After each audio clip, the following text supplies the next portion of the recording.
In the summer of 1959, Harold and Evelyn Lark drove out of Willow Creek and never came back. For 64 years, the town told a dozen different stories: an affair, a murder, an escape. But when one photograph surfaced this spring, it didn't just reopen the case. It solved it. Just not the way anyone expected. If mysteries of the past and impossible coincidences keep you up at night, subscribe. Because tonight, we're going back to Willow Creek.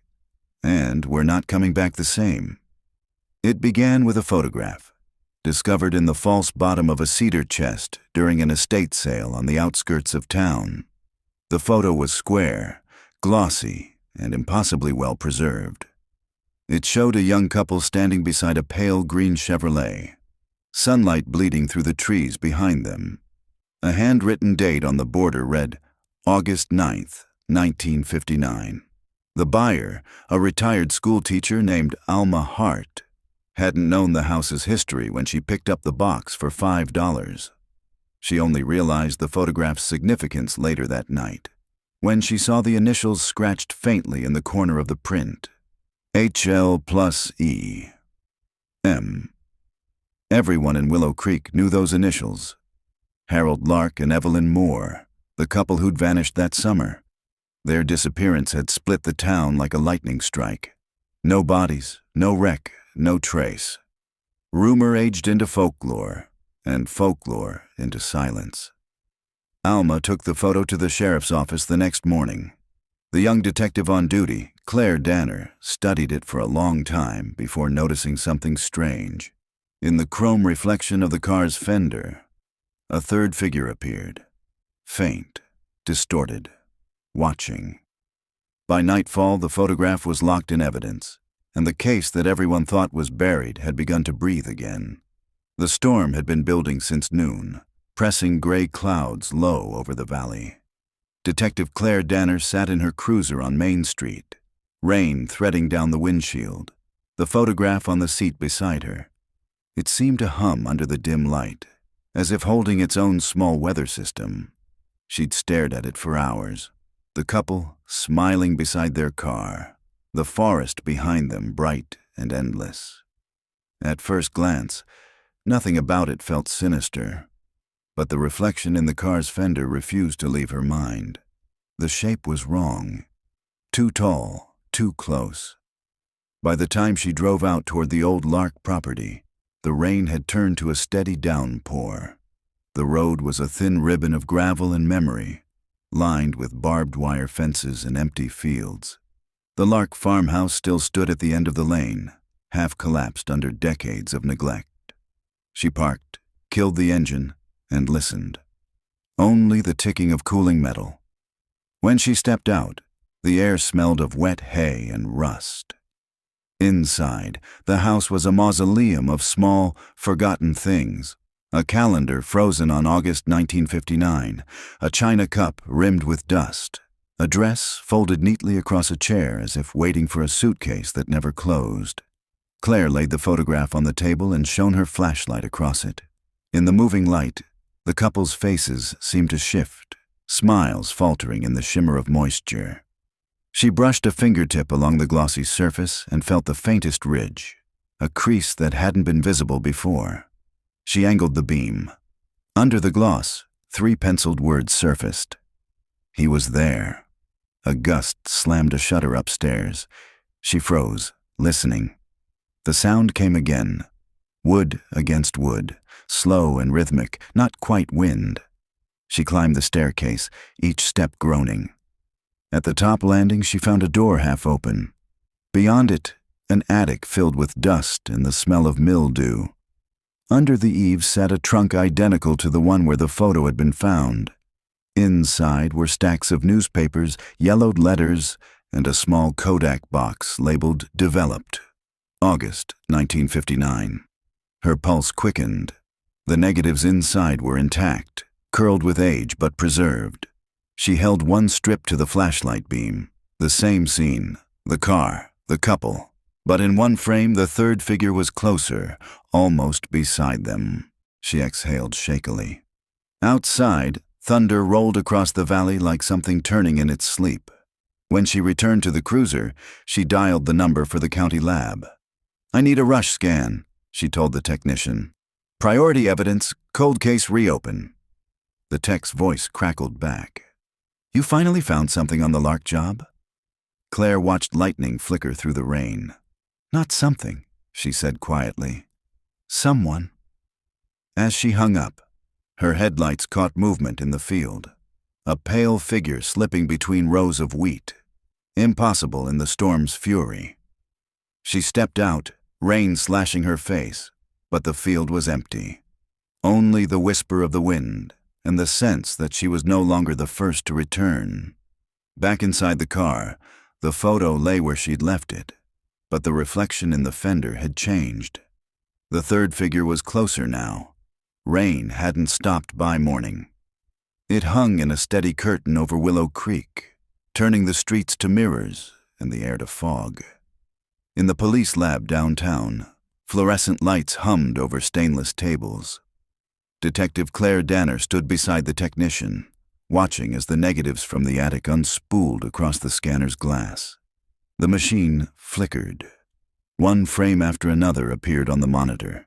Harold and Evelyn Lark, young and bright, standing beside their Chevrolet. In the distance, a wall of trees shimmered in the summer haze. Nothing unusual. Then the fourth frame loaded, and the room's temperature fell with the frame. The third figure stood at the edge of the frame, half hidden behind a sycamore. Male, broad-shouldered, wearing a brimmed hat. The face was obscured by motion blur, but something about the posture, the tilt of the head, the angle of one arm, made Claire's stomach tighten. He wasn't watching the camera. He was watching Evelyn. The technician, a young man named Walt, leaned closer. "You think this could be the photographer's shadow? Maybe an overexposure?" Claire shook her head. Different axis.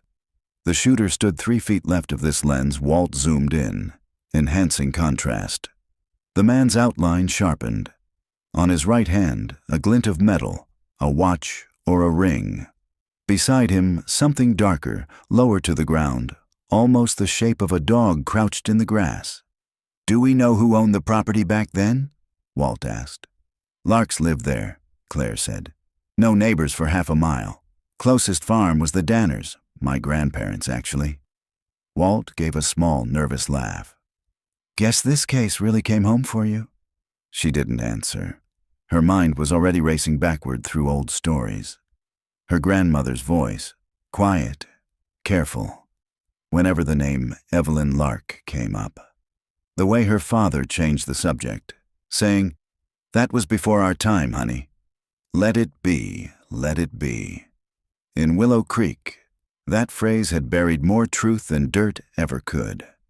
She took the printed scans and left the lab just as the rain eased to a thin mist. Outside, morning fog clung low to the fields. The Lark property lay 6 miles west, at the bend where County Road 8 met the river. She'd been there last night, but something tugged her back, the need to see the place in daylight. The farmhouse sat like a relic, its roof sagging under moss, its windows dull as cataracts. Claire stepped inside, camera ready. The air smelled of dust and old paper. She moved slowly, her boots creaking across warped floorboards. In the living room, she found the remnants of a photo album scattered across the floor. Most of the pages were blank, but a few prints clung stubbornly to the corners. Family gatherings, picnics, Christmas in black and white. In one photo, Evelyn stood beside a man Claire didn't recognize. Not Harold. Taller, older, his hand resting lightly at her shoulder. The back of the photo was marked in fading ink. Town Picnic, June 1959. Claire slipped it into her folder. Her breath fogged in the chill. Then she heard it, a faint tapping, rhythmic, coming from upstairs. She followed the sound to the master bedroom. The window was open, curtain breathing in and out. On the floor beneath it lay an old Polaroid camera. The film door hung open, empty. Dust surrounded it, except for a single set of footprints leading to the window and stopping there. Claire stepped closer. The footprints were too sharp, too recent. She looked outside. Muddy ground below. No sign of anyone. Then she saw it. Wedged in the window frame, half hidden by rot. Another photograph. She pulled it free carefully. The same car, the same couple. But this time, the woman wasn't smiling. Evelyn's face was turned slightly away, eyes fixed on something beyond the frame. In the glossy reflection of the car's hood, the third figure was no longer distant. He stood between them now. Claire's pulse hammered. She tucked the photo into an evidence bag, sealed it. When she turned back toward the door, she froze. On the dust-coated mirror above the dresser, someone had traced 3 letters with a fingertip. Run. She backed away, heart racing. Downstairs, the wind slammed the front door open, and for an instant she thought she saw a shadow move past the threshold. Tall, still, watching her leave. By the time she reached the car, the mist had thickened into fog so dense the world disappeared beyond the headlights. On the seat beside her, the new photo lay inside its plastic sleeve. The surface had begun to fog, moisture trapped beneath the seal, blurring the edges of the image. But one thing was clear now. In the reflection, the figure's face had started to form. Not blurred, not distant. Smiling and looking directly at her. The fog held until mid-afternoon, smothering the valley like a blanket pulled too tight. By the time Detective Claire Danner reached the Willow Creek retirement home, the air had cleared just enough for the hills to show through. Colorless silhouettes under a silver sky. She parked beside the cracked walkway and sat for a moment, gathering herself. The photo from the Lark farmhouse lay face down on the passenger seat, its edges damp from humidity. She'd stopped trying to make sense of the reflection. Logic bent too easily around fear. Inside, the halls smelled faintly of antiseptic and overcooked vegetables. She signed in at the desk, then followed the nurse down a quiet corridor to room 104. Mrs. Lark doesn't get many visitors, the nurse said softly. Not since her brother passed, but she's sharp, even if she drifts sometimes. Claire nodded. The name alone carried a weight. Not Evelyn, who'd vanished, but her younger sister, Ruth Lark. The last person to see Harold and Evelyn alive. Ruth sat by the window, wrapped in a wool blanket, staring at the rain beating the glass. Her hair was white as frost, her hands small and veined like river maps. When she turned, her eyes sparked with something old and fierce. "You're one of them," she said. "Cops." "Detective Claire Danner," Claire said gently. "I wanted to ask about your sister." Ruth smiled faintly, almost sadly. Everyone does. They think if they ask different, they'll get different answers. "I'm not after rumors," Claire said. "Just truth." Ruth nodded slowly. "Truth's heavier than lies, Detective. People drop it when they get tired." Claire took the photo from her folder and laid it on the table. "Do you recognize this?" Ruth's gaze fixed on the picture. Her breath caught. That was the day they left. Evelyn packed a picnic, said they were driving up toward Miller's Bluff to watch the meteor shower. She said they might stop by the river on the way back. Claire leaned closer. "Did she say why they were going alone?" Ruth hesitated. "Because Harold didn't like the man who kept coming around." She said he made her nervous. "What man?" Ruth's hands trembled. "Name was Pierce. Russell Pierce. Worked the gas station out on County Road. But he wasn't just filling tanks, if you know what I mean. Sheriff warned him off more than once." Claire's pen paused mid-note. "You think Pierce followed them?" Ruth's gaze drifted to the window. "I think he never left this town. And I think whatever's in that picture isn't finished." They sat in silence for a moment, the rain ticking on the glass like a clock with no patience. Then Ruth spoke again, voice thinner, distant. "You found their car yet?" Claire frowned. No, not yet. Ruth nodded, as if that confirmed something.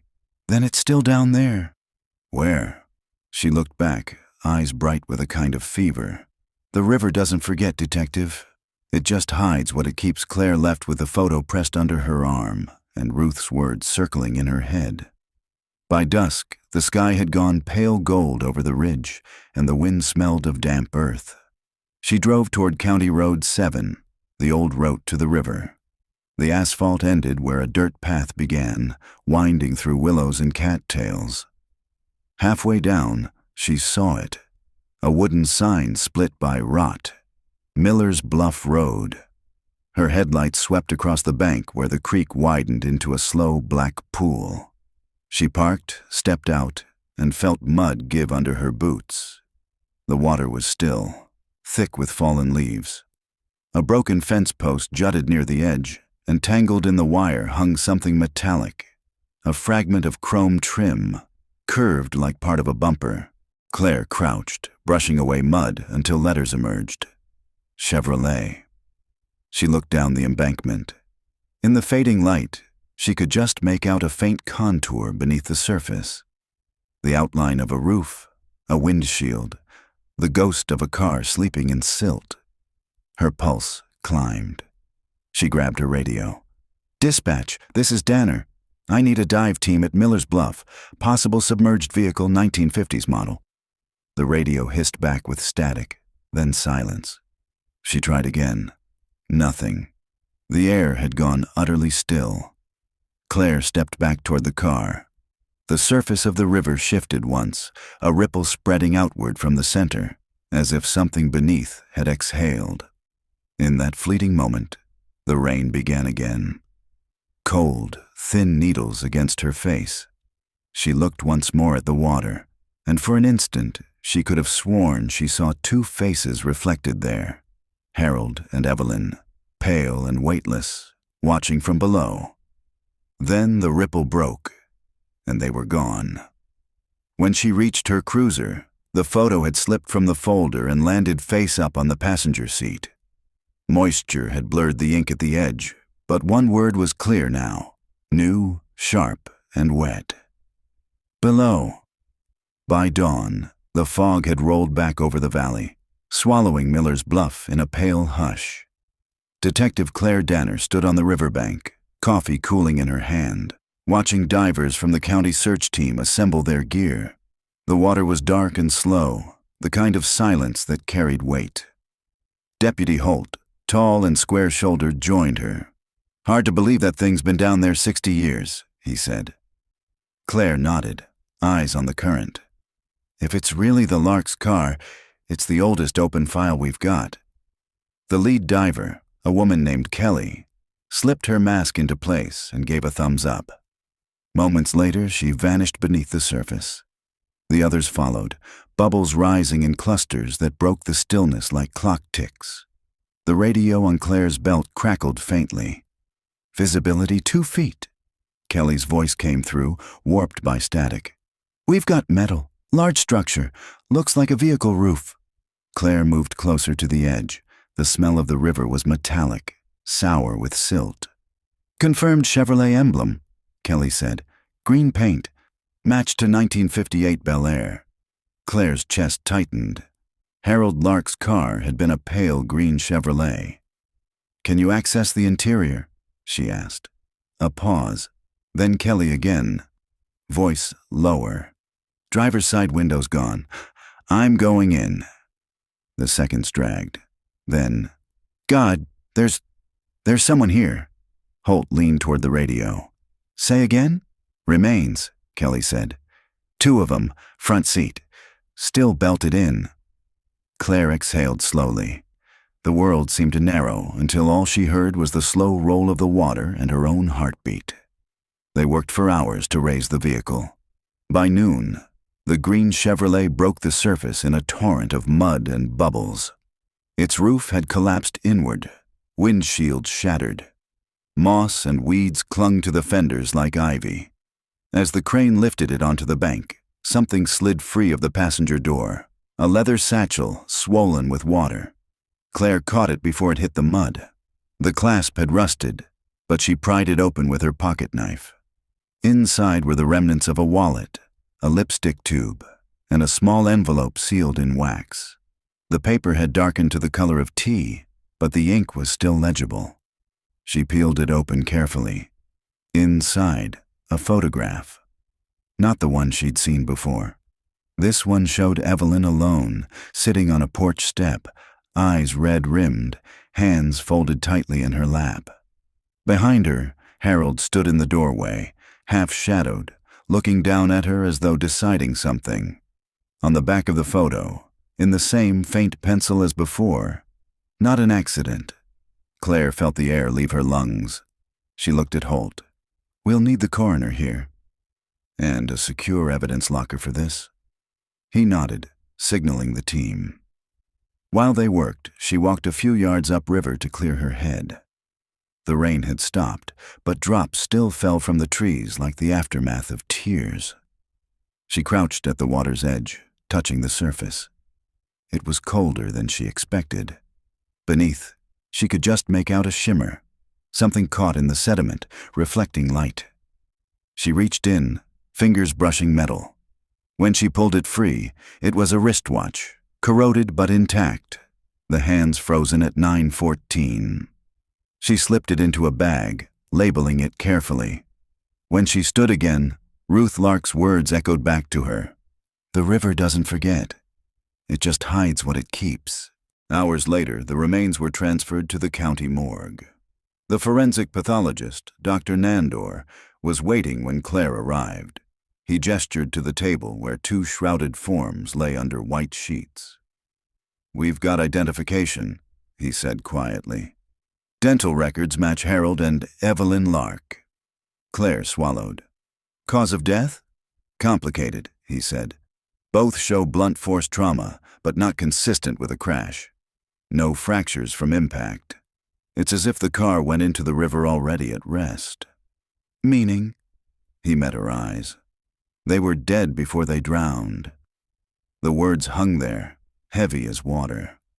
Claire opened the envelope again and looked at the photograph of Evelyn on the porch. Her hands in the picture were clasped tightly around something small, a shape that could have been a note or a folded photograph of her own. "Can we enhance this?" she asked. Dr. Nandor nodded. "I'll have the lab scan it tonight." Outside, the sky was bruised purple over the hills. Claire leaned against her cruiser, watching the floodlights shimmer on the river. In her pocket, the wristwatch ticked once. Just once, though the hands never moved. And for a fleeting instant, she thought she saw movement near the waterline. A figure standing ankle-deep in the current, head bowed, as if listening to something beneath the surface. When she blinked, it was gone. The storm broke overnight. By morning, the sky hung heavy with mist, and the air smelled of river mud and gasoline. Detective Claire Danner parked outside the sheriff's office, the Lark case file under her arm. The photograph, the watch, the negatives. Everything had been sealed and logged. But the feeling that the story wasn't over had lodged somewhere behind her ribs, a quiet pressure she couldn't shake. Inside, the station hummed with low conversation. Sheriff Marcus Lane sat behind his desk, the same worn oak his predecessor had used when the Larks vanished. He was a broad man, silver hair trimmed neat, eyes unreadable behind his glasses. "You look like you haven't slept," he said. "Would you?" she asked, dropping the folder onto his desk. "The car's real. The remains match, but the trauma doesn't fit a crash. Somebody staged that scene." He flipped open the folder, eyes scanning the photos. "You're saying it was murder." "I'm saying someone wanted it to look like an accident." He leaned back, tapping a pen against his chin. "We've had 60 years of ghost stories about this, Danner. You sure you want to chase one more?" Claire met his gaze. Somebody wanted those bodies found now. They could have stayed hidden forever, but something changed. The sheriff sighed. "We can reopen officially, but tread careful. Most of the people who knew the Larks are gone or close to it." "Ruth Lark's still alive," she said, and she gave me a name, Russell Pierce. He frowned. Pierce ran the gas station off County Road 9, left town in '62 after the sheriff questioned him about some thefts. Never came back. Any record of where he went? None that I've found. He closed the file. You think he's still alive? I think his shadow is, she said quietly. That afternoon, Claire drove out to the remains of Pierce's station. The building stood half collapsed, the old Gulf sign rusted to a ghost of orange. Vines had swallowed the pumps. She walked the perimeter, noting the footprints of deer in the mud and the faint smell of oil that lingered after decades. Inside, the air was thick with dust. A single wooden chair sat upright in the center of the floor, as if waiting for someone to return. Behind the counter, she found a cracked ledger filled with dates and names, regular customers from 1959. At the bottom of the last page, one entry stood out, written in darker ink. H. Lark, 8/9, fill plus spare can, no charge. Her breath caught. The day they vanished. She flipped the page, but the rest were blank. When she turned back, she noticed something pressed flat between the pages. A newspaper clipping, yellowed and brittle. The headline read, "Gas station attendant questioned in missing couple case." A photograph of Pierce accompanied it. He was tall, lean, with sharp features and a gaze that felt direct even through time. She studied the image. Something about his posture echoed the figure in the reflection. The angle of the shoulders, the tilt of the head. From outside came a creak. Claire froze. A silhouette moved past the window, slow, deliberate. She drew her flashlight and stepped toward the doorway, the beam cutting through the dim interior. Nothing. Only the hum of insects and the whisper of the wind through the grass. She turned back, intending to photograph the ledger, but the chair had shifted, just slightly, angled toward her. Her pulse quickened. She took the picture anyway, hands trembling, and left. That evening, back at her apartment, she spread the photographs across her table, the one of Evelyn on the porch, the new scans of Pierce, the original image of the car. Side by side, they seemed to form a sequence, a story told without words. Evelyn's fear, Pierce's distance, the reflections' approach. She poured a drink and stared at them until the shadows blurred. Around midnight, her phone rang. It was Walt from the lab. "Detective, you're going to want to see this," he said. "We enhanced the porch photo." The object in Evelyn's hands. It's another photo. Zoomed in, you can just make out the image. Looks like Pierce standing by the gas pump, smiling. And get this, the same reflections in his car's fender, too. Claire's stomach turned cold. The same shape. Exact. Frame for frame. Like someone reprinted the same ghost she didn't answer for a moment. Outside, thunder rumbled far off over the hills. "Walt," she said quietly, "lock the negatives up tight. Nobody touches them till I get there. Already done." When she hung up, the power flickered once, twice, then went out. The apartment sank into darkness. Claire stood by the window, heart beating loud in her ears. In the faint reflection of the glass, her own face stared back, pale, tired. And just behind her shoulder, for a breath of a second, another shape leaned close enough to smile. By morning, the lights were back on across Willow Creek, but Detective Claire Danner felt as if the town itself had dimmed. Every face she passed in the diner seemed older, hollowed by the kind of fatigue that comes from too many stories left untold. She nursed a coffee that had gone cold while rain pressed against the window. When she finally reached the police lab, Walt was waiting with a small envelope. His eyes were ringed with exhaustion. "You remember the negatives from the attic?" he said. "There was a roll we hadn't processed. Different stock. 8mm film. Looks like home movie stuff." Claire followed him into the viewing room. The projector rattled to life, spilling light across the wall. The first seconds were harmless. Children at a picnic, the larks laughing, a radio playing somewhere off screen. Then the camera shifted, turning toward the car. Evelyn sat on the hood, hair lit gold by the sun. Harold stood beside her, joking, waving for the camera. And then, as the film stuttered through its next frames, the same dark figure appeared at the edge of the trees. The lens lingered as if whoever filmed had meant to include him. He raised one hand, almost a greeting, almost a warning. The film jumped, burned, and the screen went white. Walt stopped the reel. "That's it," he said quietly. "But there's something else. The box this film was in. It had a label. Property of R. Pierce." Claire felt a hollow open in her chest. Pierce filmed them. Looks that way. She stared at the frozen frame on the wall. The figure's posture was unmistakable now. Same angle, same lean. But something about the moment before the film burned, Evelyn's glance toward the lens, looked like fear. "I'll take the box," she said. Outside, the afternoon had turned gray again. Claire drove out of town toward the old cemetery. Pierce's parents were buried there, and she wanted to see the ground herself. The gate hung open, iron hinges squealing. She found their headstones near the back, leaning toward each other like old conspirators.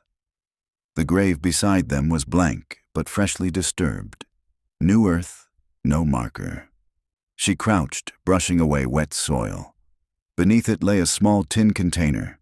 Inside, a roll of undeveloped film wrapped in wax paper. She held it to the light. Faint outlines of images glimmered within. Her phone buzzed. Sheriff Lane's voice came through rough with static. "Danner, where the hell are you? Ruth Lark just passed away at the nursing home. Heart failure. Nurse said she'd been asking for you all night." Claire closed her eyes. The rain thickened, beating against her jacket. "Did she leave anything?" she asked. "An envelope, addressed to you. We'll keep it sealed till you're back." She drove fast, the road slick and narrow. The envelope was waiting on the sheriff's desk when she arrived. Heavy paper, her name written in a frail, shaking hand. Inside, a short note and a photograph. The note read, "He told her he'd keep them safe." I think she believed him. The photograph showed the Lark porch again, but in this version, the third figure was standing openly on the step beside Evelyn. Pierce's face was clear now, his hand resting lightly on her shoulder. Claire turned the photo over. On the back, in fading pencil, she said yes. Her throat tightened. The case that had looked like a double murder now curved toward something stranger, a triangle of fear, promise, and possession. That night she returned to her apartment and unrolled the newly found film. Against the lamp's glow, one frame caught the light. Evelyn sitting at the edge of a riverbank, eyes lowered, the reflection of a man behind her bending toward the water. She could almost hear it, the faint click of a camera shutter, the hush before someone disappears. She packed the film into an evidence pouch and set it on the table beside her coffee. The apartment was silent except for the slow dripping of rain from the eaves. When she turned off the lamp, the window glass filled with the streetlight's reflection. Her own face again, pale and still. But this time, there was no shape behind her, only the suggestion of a shadow walking away down the hall. The next morning, sunlight pushed weakly through the fog, thin as a pulse. Detective Claire Danner sat in her cruiser at the edge of Willow Creek Cemetery, the reel of undeveloped film on the seat beside her. The town was beginning to feel less like a place and more like a labyrinth of echoes, each discovery leading her further inward instead of out. She drove toward the county archives, the oldest building still standing downtown. Inside, the air smelled of paper and mildew. An archivist named Millie met her at the counter. "I'm looking for any record of a Russell Pierce after 1962, Claire said. Millie adjusted her glasses and began typing. "Let's see. There's a transfer notice, motor vehicle registration canceled that year, and... wait." She frowned at the screen. "A death certificate." Claire leaned forward. "Date. August 12th, 1959. The same week the Larks vanished. But that can't be right, Claire said. If he died after they disappeared, who filmed them that week? Millie turned the monitor slightly. Says here, body recovered from Willow Creek River, presumed suicide, signed by Sheriff Elmer Danner, her grandfather. Claire felt the world tilt.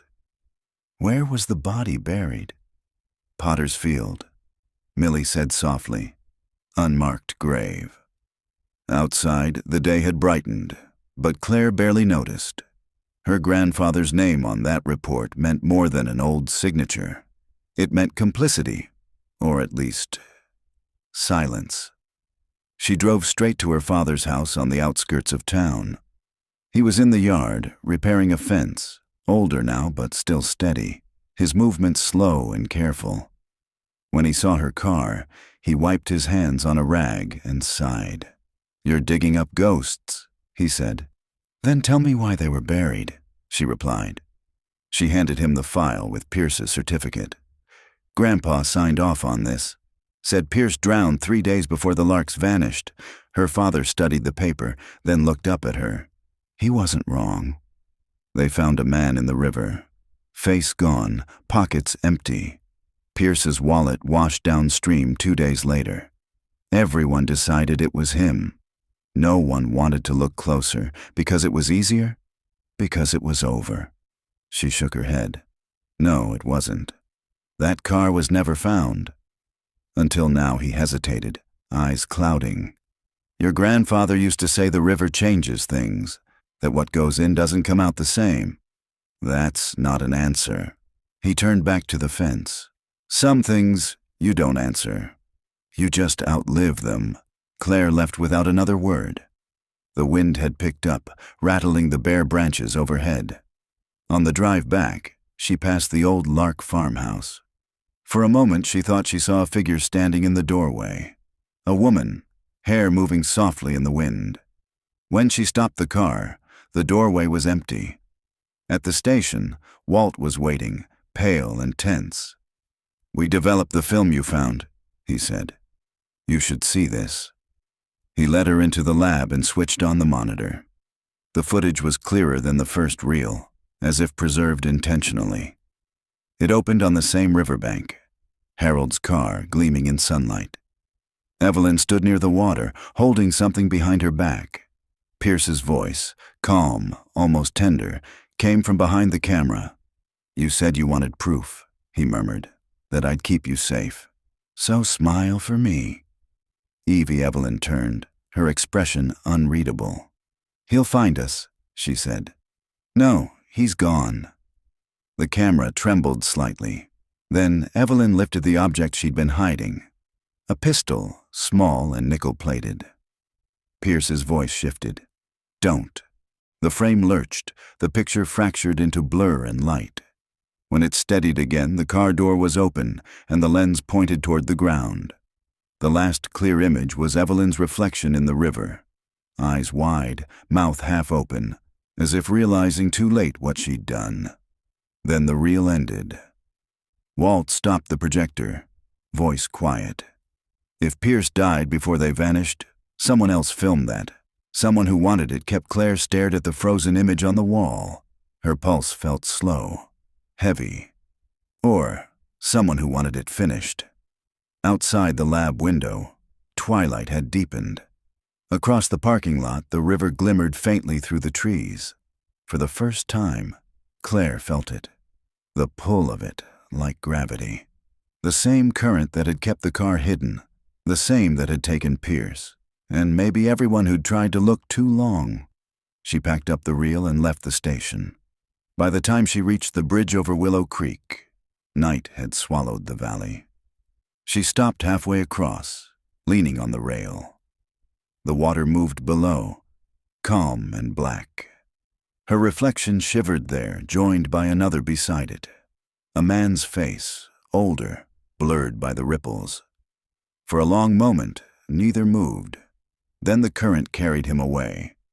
The next morning broke thin and silver, the kind of light that made everything look like a photograph left too long in the sun. Detective Claire Danner sat in her office surrounded by stacks of evidence bags. The Lark case spread across her desk like a map she was learning by heart. The film reel from the previous night was still running through her mind. Evelyn's reflection, the pistol, the half-formed sound of a man's voice. Claire replayed it again and again until the edges of each frame blurred into a dream. A soft knock at the door startled her. Walt stepped in, holding a sealed envelope. "Came through interoffice mail this morning," he said. "No return address." Claire took it. The handwriting was old-fashioned, the kind that looped like careful stitching. She tore the flap open.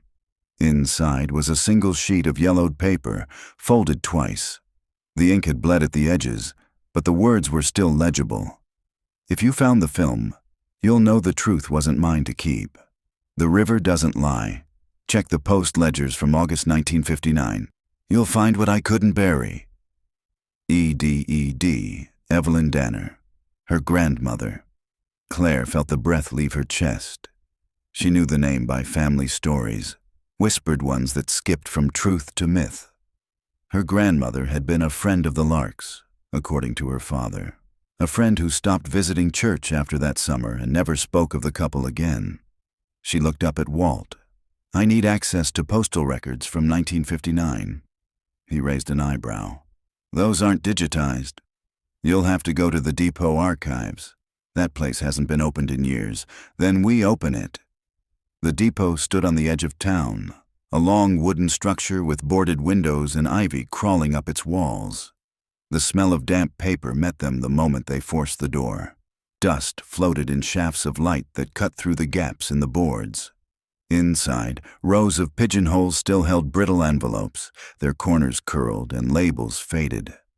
Walt coughed as he brushed off a counter. "Where do we even start?" Claire scanned the ledgers on the desk. One bore the date she was looking for, August 1959.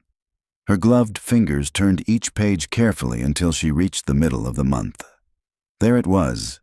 Parcel received, H. Lark, sender unknown.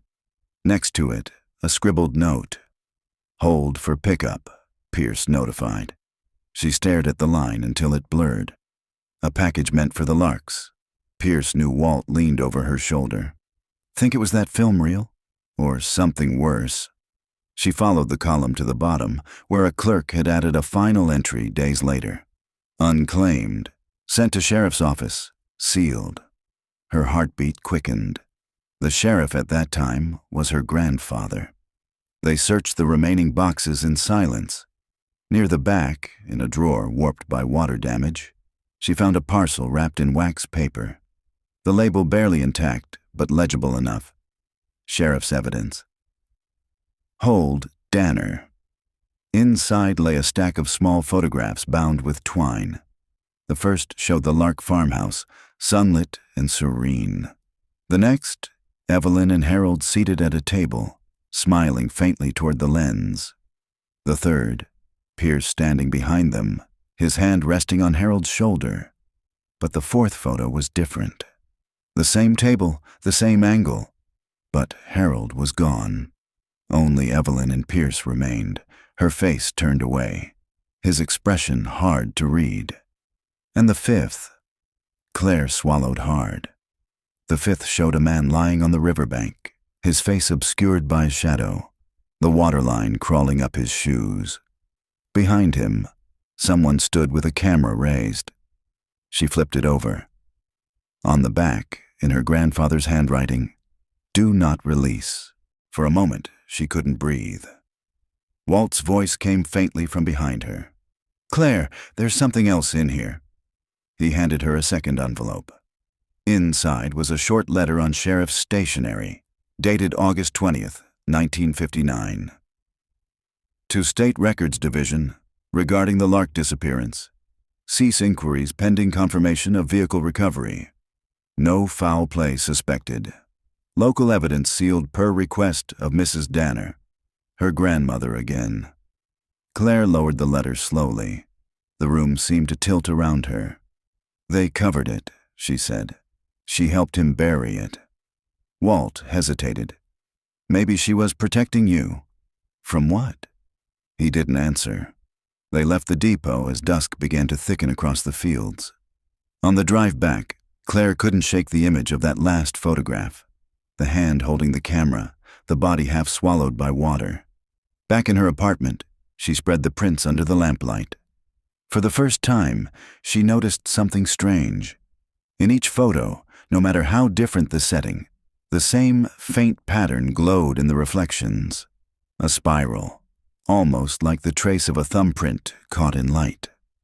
She lifted one print closer, tracing the mark with her own thumb.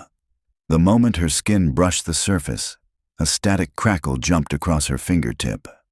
The photograph shuddered, just a flicker, like something alive under glass, and the spiral darkened. Claire drew her hand back. The air smelled faintly of ozone, the way it had before storms. She turned off the lamp. From somewhere in the apartment, the faint click of a camera shutter broke the silence. By dawn, the rain had passed, leaving Willow Creek washed clean and strangely quiet. Detective Claire Danner hadn't slept. The photographs still lay spread across her table, their glossy surfaces dulled by condensation from her coffee mug. Every image seemed to watch her. When she showered that morning, she caught herself glancing at the bathroom mirror too often. Her own reflection looked slightly delayed, as though the glass were remembering her instead of showing her. At the station, Sheriff Lane was already waiting. He looked tired, his uniform shirt rumpled. "Walt told me about the depot," he said, "and about your grandmother's note." Claire nodded, sliding one of the photographs toward him. "You recognize that?" He studied it. "That's the riverbank behind the old steel bridge. The same spot where they found Pierce's supposed body," she said. "Except this photo was taken before that, which means the body wasn't his." He rubbed his temple. "You're suggesting your grandfather signed a certainty he didn't have. I'm suggesting he might have been told to." Lane leaned back, his chair creaking. "This is getting personal, Claire." It already was. He exhaled. "All right. What's next?" "I want to exhume the grave listed under Pierce's name." He frowned but didn't argue. "Paperwork will take a day or two." "Make it one," she said, and left. The rest of the day unfolded like a series of half-formed memories. The morgue, the courthouse, the damp corridors of county records, all places that had outlived their own usefulness. People she questioned spoke softly, as if afraid of waking something. By nightfall, Claire drove to her father's house again. The porch light burned weak and yellow. He was sitting at the kitchen table, a glass of whiskey untouched in front of him. "You were right," she said. "Grandpa buried more than one secret." He didn't look up. "I told you some things don't like being dug up." She set the photograph on the table. "Do you remember this?" His hand trembled slightly as he picked it up. "He took that himself." "Your grandfather. Said it was the last time he'd ever go near that river." "Then who's holding the camera?" Silence. "Dad." Finally, he met her eyes. "Your grandmother." She followed him that day. Said she saw something come out of the water that looked like a man but wasn't. After that, she stopped sleeping. She'd wake up saying she could hear a shutter clicking in the dark. Claire felt a chill crawl down her spine. "You believe her?" He gave a helpless shrug. "I don't know what I believe anymore." Outside, the wind began to rise, scattering dry leaves across the porch. Claire stood. "They're exhuming the body tomorrow." Her father nodded slowly. "Then maybe you'll get your answer. Just be sure you want it." That night, she couldn't stay at the apartment. The silence there felt too aware. She checked into the motel near the edge of town instead, the kind used by highway travelers and truckers. The clerk barely looked up as she signed in. In her room, she laid the photos on the bedspread, studying them one by one. Each seemed sharper now, as if the longer she stared, the clearer they became. The spiral mark glimmered faintly under the lamplight. Her phone buzzed. A message from Walt. "Lab ran spectroanalysis on the prints. The pigment isn't photochemical. It's organic, like skin cells." She stared at the text, pulse rising. The air conditioner clicked off. The room sank into a stillness that hummed just under hearing. She turned toward the mirror above the dresser. Her reflection waited, perfectly still, but behind her shoulder, a pale outline moved. Claire spun, gun drawn. Nothing. Only the empty room, the slow tick of the wall clock. She faced the mirror again. This time the reflection lagged, half a heartbeat slow. When she lifted her hand, her reflection followed late, fingers trembling. Then, behind the mirrored surface, something darker bloomed. The faint silhouette of a man's face, eyes open, expression calm. Claire stepped closer, breath shallow. "Who are you?"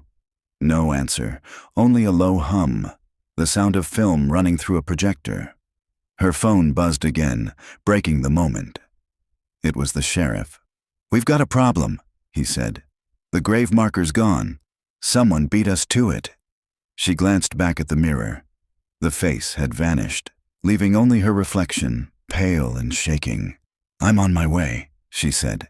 When she reached the cemetery, rain had started again, soft and steady. The ground around Pierce's grave was torn open, the coffin lid pried back. Inside lay only dirt and a crumpled photograph. She picked it up carefully. It showed the motel room, hers, taken from the hallway window. In the reflection of the mirror, her own figure stood watching herself. On the back, written in thin, wavering ink, "See what the camera sees." The rain washed the ink into a blur. The storm rolled in by mid-morning, a gray sheet of water sweeping across the valley. Detective Claire Danner stood at the edge of the cemetery while deputies secured the site. The grave that should have held Russell Pierce was little more than a gouge of wet earth now. Coffin lids split like ribs. Sheriff Lane approached, rain dripping from the brim of his hat. "No remains. Whoever did this knew exactly what they were after." Claire nodded, crouching beside the hole. The mud was churned by more than shovels. Long, parallel grooves scored the sides as if something had been dragged out rather than dug up. She took a slow breath. Checked the perimeter. Tire tracks, footprints, anything.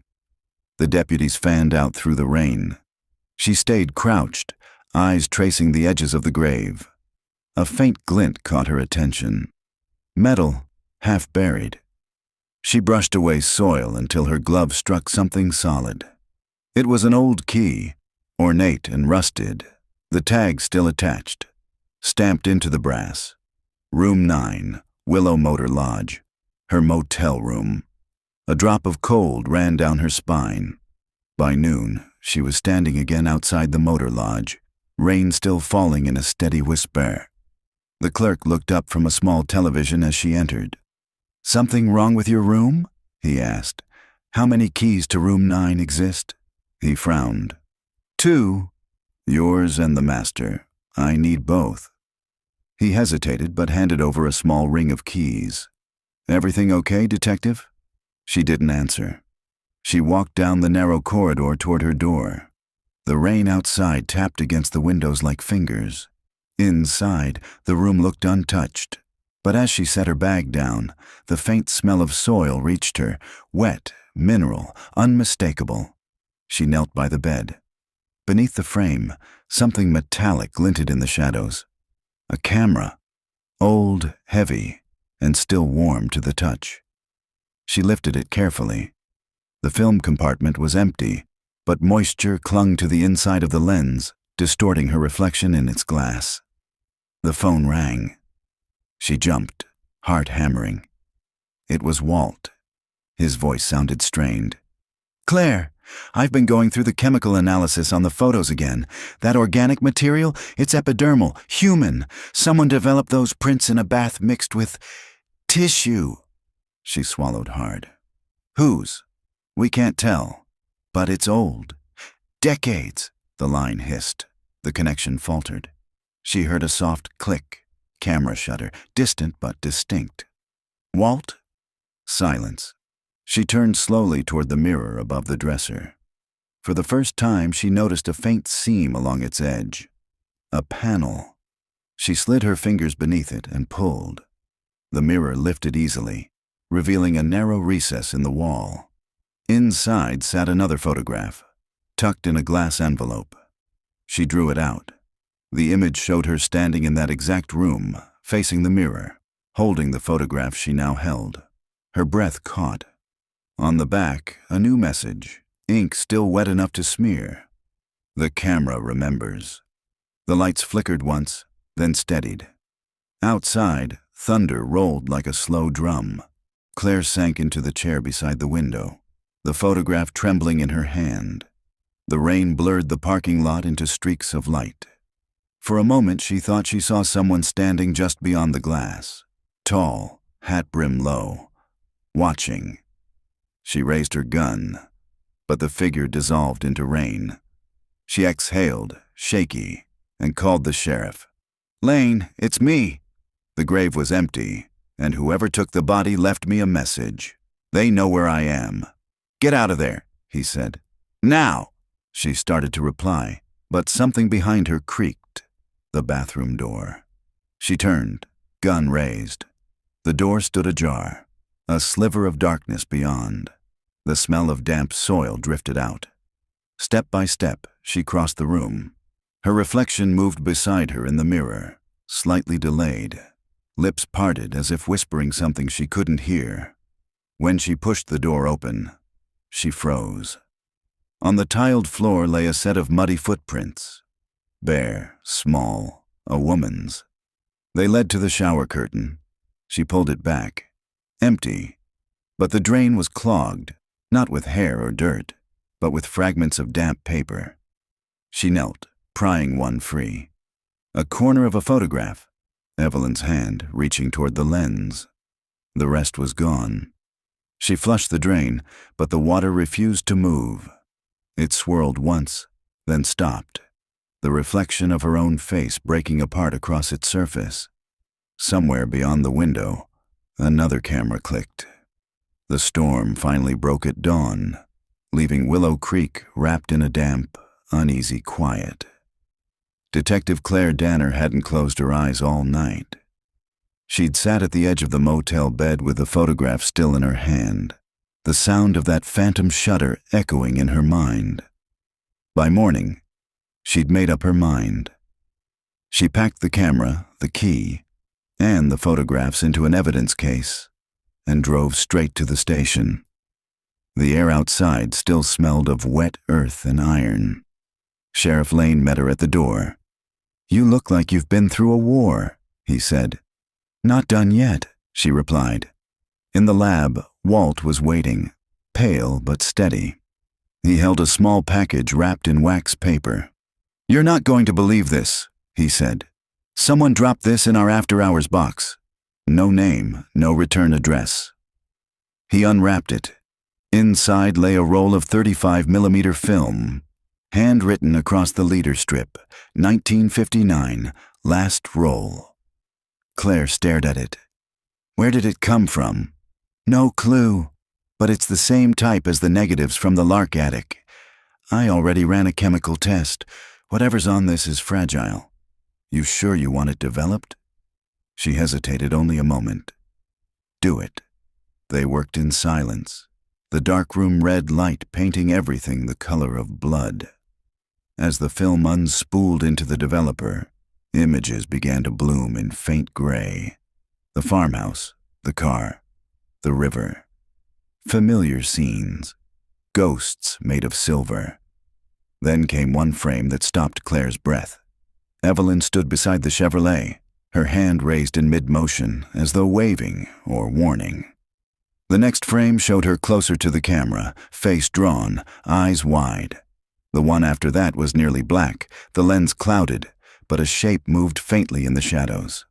A man's face, half lit, half erased. She whispered, "Pierce." Walt leaned closer. "There's more." He advanced the film. The final frame came into focus, a photograph of the river at night. Long exposure, water turned to glass. On the far bank, the reflection of a car's headlights glowed faintly. And in the center of the image, almost hidden in the dark water, was a second reflection. Someone standing there, holding a camera. Claire felt the hair rise on her arms. There's no way this could exist. That reflection is facing us, Walt swallowed. It's like it was taken from behind the lens. When the film was fully fixed and dried, she lifted the strip to the light. The emulsion shimmered faintly, like it was breathing. Walt said, "We can scan it, run enhancement." She shook her head. "No, I need to see it where it was taken that evening she drove back to the river. The air was still, fog pooling low across the water. She parked at the edge of the bluff where the Lark's car had been raised and walked down to the bank. Every step made the ground softer until the mud sucked at her boots. The current moved lazily, carrying fragments of leaves. She took the film from her coat pocket, holding it against the fading light. The reflections of trees shimmered through the transparent frames. For a long moment, she stood there, the silence so complete, it felt like pressure on her ears. Then she heard it again, the faint, mechanical sound she'd been hearing for days. Click. She turned, nothing but fog. Another click, closer. She raised her flashlight. The beam caught movement at the water's edge, something glinting wetly. She stepped closer and saw the outline of a second camera, half submerged in mud, identical to the one from her motel room. She crouched, reaching for it. The metal was cold as ice. As she lifted it, the lens turned toward her, and for a moment she saw her own reflection inside it, distorted, wide-eyed, lit by her own flashlight. The shutter clicked, and she realized the camera wasn't broken. It had just taken her picture. The beam of light trembled in her hand. She backed away, heart pounding. The camera whirred, ejecting a single damp photograph. It slid into the mud face down. She picked it up. The image was already developing. First gray shapes, then darker tones, until it resolved into something unmistakable. Her, standing in that very spot, holding the photograph. Her voice came out as a whisper. "It's watching." The air shifted, heavy with the scent of rain and rust. Then, from somewhere beyond the fog, a man's voice. Calm, almost gentle. "Smile for me, Evie." The flashlight flickered out. Rain came again before dawn, softer this time, a steady whisper instead of a storm. Detective Claire Danner woke where she'd fallen asleep against the steering wheel, headlights dimming into mist. The camera lay on the seat beside her, silent. Its single-developed photo turned face down beneath a film strip that glowed faintly in the dashboard light. She could have driven away. Instead, she stepped out into the damp chill and walked back down the slope toward the water. The river was still rising from the night's rain, swollen and slow. She stood at the edge where mud met the current, the film strip in her hand trembling slightly in the wind. When she held it to the light, the transparent frames shimmered like windows, and for an instant, she thought she saw movement inside them, faces shifting in silver, the faint outlines of two people walking together through trees, Evelyn and Harold. She spoke softly, almost to herself. "I found you." The film stirred in her palm, a faint heat blooming through it. Then, as the wind changed, one final image emerged. The car, the river, and the reflection of a camera pointed not outward, but up, toward the sky. Claire understood then what the photographs had been trying to show all along. Pierce hadn't been the monster they'd made him. He had filmed everything because he'd promised to keep them safe. From Harold's temper, from a town that wouldn't forgive Evelyn for wanting more. The river hadn't claimed them. They had chosen it, together. She dropped the camera into the water. The current took it gently, spinning once before sinking. The surface closed over it without a ripple. When she turned back toward the road, she saw someone waiting at the top of the hill. Sheriff Lane, his coat dark with rain, holding a folder under his arm. "You all right?" he called. She nodded. It's done. He looked past her toward the river. What did you find? The truth, she said quietly. And what it cost them to hide it. They stood for a moment watching the light break through the clouds. When the sun finally touched the surface of the river, the water turned to glass, and for just a heartbeat, Claire thought she saw them there. Evelyn and Harold, hand in hand, walking away from the camera's gaze. Then the reflection dissolved into light. That afternoon, she filed her report. Case 59-147, closed. Cause of death, undetermined. Verdict, peace. She placed the final photograph in the evidence envelope and sealed it. On its back, she wrote 3 words that felt like both ending and forgiveness. Let them rest. When she left the station, the sky was clear for the first time in weeks. Willow Creek glowed gold along the riverbanks. Children rode bikes down Main Street where the fog used to hang. For the first time, the air smelled not of rust or rain, but of something new, like the world exhaling. The photograph never made it to the archives. Months later, when the evidence room was inventoried for transfer, the envelope marked Lark Case was missing. In its place lay a single snapshot, newly printed, glossy and untouched by age. It showed the river under sunlight, calm and endless, a woman standing at the edge with her back to the camera. Her hair moved gently in the wind. In the reflection across the water, 2 shapes walked away together through the trees. Beneath the image, someone had written in clean blue ink, "The camera remembers, but the river forgives."